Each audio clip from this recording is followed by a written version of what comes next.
Hello dear all, Chandrabhan प्रसाद official पर आपका स्वागत है और मैं हूं चंद्रभान प्रसाद। भोपाल दौरे के दौरान मुझे छत्तीसगढ़ के कुछ ट्राइबल लोगों से बातचीत करने का मौका मिला। मेरा इंटरेस्ट यह था कि छत्तीसगढ़ की रचना, मध्य प्रदेश से छत्तीसगढ़ का बहुत सारा ट्राइबल एरिया अलग किया गया, एक राज्य बनाया गया। 2000 में और झारखंड नाम से भी एक राज्य बना, ट्राइबल राज्य के नाम पर 2000 में। तो अब इन दोनों राज्यों की सिल्वर जुबली चल रही है। ये झारखंड में मैं पहले जाता रहा हूँ, अभी तो इधर कोरोना के बाद से मैं नहीं जा पाया, पर दो ट्राइबल एक्टिविस्ट्स के साथ मेरा लंबा डिनर चलता रहा और मैं यही जानने की कोशिश कर रहा था कि छत्तीसगढ़ ट्राइबल राज्य बनने के बाद ट्राइबल्स के लिए वह खास क्या नहीं हुआ जो मध्य प्रदेश में चल रहा है, जो भी योजनाएं चल रही हैं ट्राइबल्स के लिए और शेड्यूल कास्ट के लिए। यह मैं जो बातें कर रहा हूं आपसे, इसका एक आधार है। बाबा साहब के बाद दलित समाज के भीतर एक विचार आया कि हम शासक वर्ग बनेंगे, हम शासक वर्ग बनेंगे तभी हमारी मुक्ति हो सकती है, तभी हमारा इमेंसिपेशन हो सकता है, तभी हमारी प्रोग्रेस हो सकती है। यह विचार पेरियारवाद के काफी नजदीक है। अंबेडकर बात पर इसका केवल एक आवरण है। छत्तीसगढ़ के आदिवासियों के अनुसार ऐसा कोई फंडामेंटल परिवर्तन छत्तीसगढ़ राज्य में मध्य प्रदेश से हटकर नहीं हुआ। मैं उनसे पूछता रहा, क्या छत्तीसगढ़ में यूनिवर्सल फ्रीशिप प्राइमरी से लेके university, college, engineering college, medical college, colleges of architecture में ट्राइबल बच्चों के लिए, मैं शेड्यूल कास्ट की बात भी नहीं करना चाहता यहाँ पर, ट्राइबल बच्चों के लिए कुछ हुआ? उत्तर नकारात्मक था। क्या छत्तीसगढ़ के बच्चों को की स्कॉलरशिप जो है प्राइमरी से लेके हाई स्कूल तक मध्य प्रदेश के एसटी बच्चों से ज्यादा मिलती हैं? उत्तर बहुत क्लियर नहीं था, पर मेरा अंदाजा है नकारात्मक था।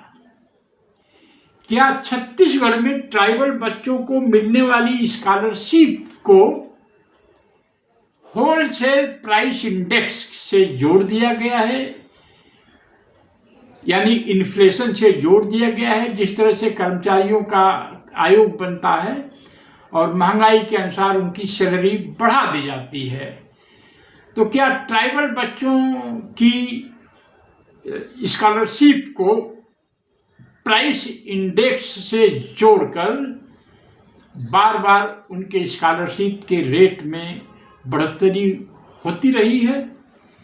उत्तर नकारात्मक था।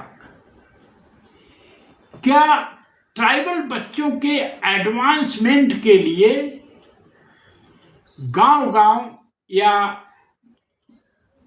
पंचायत बाई पंचायत या ब्लॉक लेवल पर या तहसील लेवल पर कोई स्पेशल इंग्लिश स्कूल्स खोल दिए गए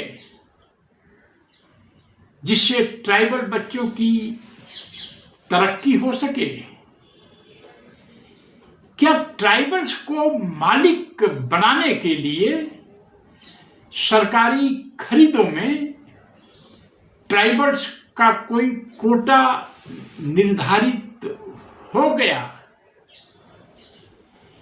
क्या ऐसी कोई योजना आई कि हर ट्राइबल गांव से एक ट्राइबल को सिपाही बनाया जाएगा और एक ट्राइबल को स्कूल का शिक्षक और एक ट्राइबल लेडी को हॉस्पिटल में नर्स या उसकी भी असिस्टेंट बनाया गया? क्या ट्राइबल बच्चों को विदेश भेजने के लिए उसी तरह से स्कॉलरशिप, ओवरसीज स्कॉलरशिप, विदेश जाने की स्कॉलरशिप दी जाने लगी जैसा कि महाराष्ट्र में होता है? क्या ट्राइबल डेवलपमेंट के लिए, ओवरऑल डेवलपमेंट के लिए कोई केंद्र बनाए गए जहां ट्राइबल जाकर अपनी जरूरतें रख सकें? या कोई ऐसी योजना आई जहां पर हर ट्राइबल थाने के गेट पर एक ट्राइबल काउंसलर सरकार द्वारा नियुक्त कर दिया गया, जो ट्राइबल किसी समस्या को लेकर जाए तो वह व्यक्ति उसको थानेदार के पास ले जाए या सलाह दे? क्या छत्तीसगढ़ के तहसील पर या ब्लॉक पर कोई स्पेशल ट्राइबल काउंसलर्स रख दिए गए? क्या ट्राइबल हेल्थ पर ऐसी कोई टीम बना दी गई जो ट्राइबल बस्तियों में जाकर कुछ खास किस्म की जो बीमारियां जो कॉमन होती हैं, बीपी, शुगर आदि की जांच करने की कोई व्यवस्था कर दी गई? क्या ब्लड सैंपल लेकर अन्य बीमारियों का पता करने के लिए ट्राइबल गांव में कोई टीम विजिट करना शुरू कर दी? क्या ट्राइबल लोगों के सांस्कृतिक जीवन पर सरकार ने कोई स्पेशल योजना के तहत काम करना शुरू कर दिया कि ट्राइबल कल्चर में क्या अच्छा है, क्या और अच्छा है, किसे प्रमोट करना चाहिए, किसे छोड़ देना चाहिए? क्योंकि कभी न कभी पूरी दुनिया में सभी लोग एक ट्राइबल स्टेज से गुजरे हैं। कभी अंग्रेज भी जो है पेड़ के पत्तों से अपना बदन ढकते थे और केवल हंटिंग पर जीवित रहते थे। क्या ट्राइबल गांवों में ऐसे एजुकेशनल काउंसलर्स विजिट करते हैं कि हाई स्कूल के बाद क्या पढ़ाई करनी चाहिए? साइंस पढ़ें तो बायोलॉजी साइड पढ़ें या इंजीनियरिंग साइड पढ़ें या कॉमर्स में जाएं या आर्ट साइड में जाएं? क्या किसी तरह की ऐसी बड़ी युग परिवर्तनकारी योजनाएं ट्राइबल स्टेट छत्तीसगढ़ में ला दी गई जिससे छत्तीसगढ़ के ट्राइबल्स का एडवांसमेंट मध्य प्रदेश के ट्राइबल्स से कहीं ज़्यादा हो गया हो? यही सवाल झारखंड के लिए भी रेलेवेंट है। यह बातें मैं इसलिए कहना चाहता हूं और आपके सामने कह रहा हूं कि मेरी नज़र में ट्राइबल छत्तीसगढ़ में ट्राइबल्स के लिए कोई युग परिवर्तनकारी योजना लागू नहीं हुई। युग परिवर्तनकारी योजना की बात करें तो जैसे कि सेंट्रल स्कूल्स जो कभी केंद्र सरकार ने चलाए थे, छत्तीसगढ़ सरकार भी अपना एक स्पेशल स्कूलिंग व्यवस्था कर सकती है, या जवाहर नवोदय विद्यालय के पैटर्न पर छत्तीसगढ़ भी सरकार ये ट्राइबल्स बच्चों के लिए कर सकती थी। तो ये सवाल इसलिए जरूरी है कि पूरे दलित समाज में हम राज करेंगे, हम अपने हिसाब से अपनी प्रोग्रेस के लिए कदम उठाएंगे, या पूरे दलित और ट्राइबल मिडिल क्लास के दिमाग में नशा की तरह से चढ़ गया और सत्ता आने के बाद भी ऐसा कोई युग परिवर्तनकारी कदम ट्राइबल के नाम पर छत्तीसगढ़ में नहीं हो पाया। शायद झारखंड में भी कोई खास फर्क नहीं आया है।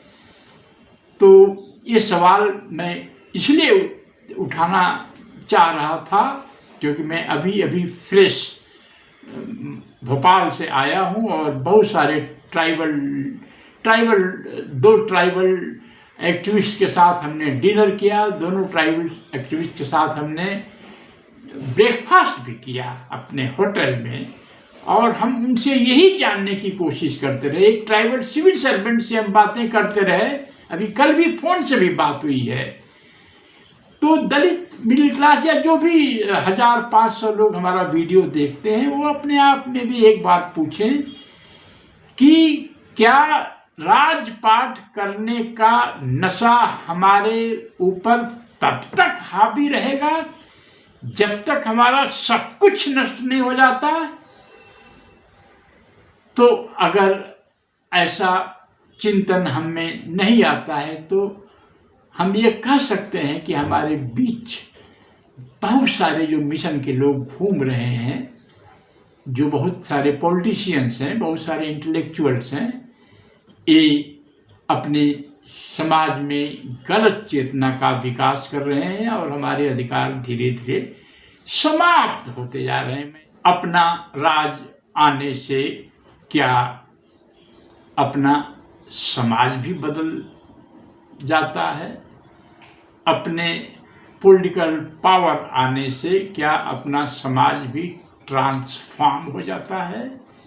अगर ये बिटर कड़वे सवाल हम नहीं पूछेंगे तो हमारी स्थिति उसी तरह की जमींदार के वंशजों की तरह हो जाएगी, जो जमींदारी उन्मूलन के बाद 30-40 साल के भीतर ही आम नागरिकों की श्रेणी में आ गए। कई तो आम नागरिकों से भी नीचे आ चुके हैं। अगर आपको ये वीडियो अच्छा लगे तो सब्सक्राइब करिए, फॉरवर्ड करिए, ज्वाइन बटन में जाकर प्रेस करिए और इस चैनल को पे भी करिए। जय भीम, जय भारत।